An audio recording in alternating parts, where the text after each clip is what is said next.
see her? A little bit.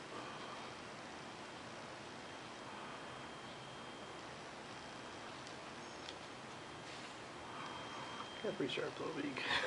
What? It's a pretty sharp little beak.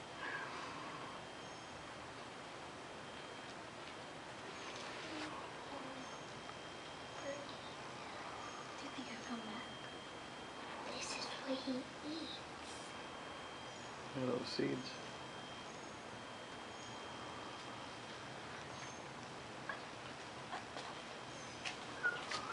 Do you think he'll come back, Daddy? Apparently, yeah, he's been around here for a while now. And you just thought that he was a random pigeon?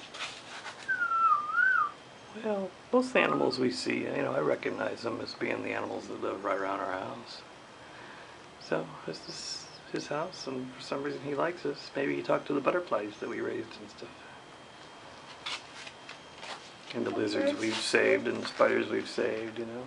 Probably just all like karma, you know, or... Birds help butterflies, though. Which friend do you think it would be? I don't know. Probably Barry. Who's Barry? Good friend of mine. Yeah, if I came back, I'd want to be a bird, so... And I don't think I'd want to be like an eagle that like swooped down and ate other birds, you know. I would want to be a bird like that, you know, a real pacifist bird, you know.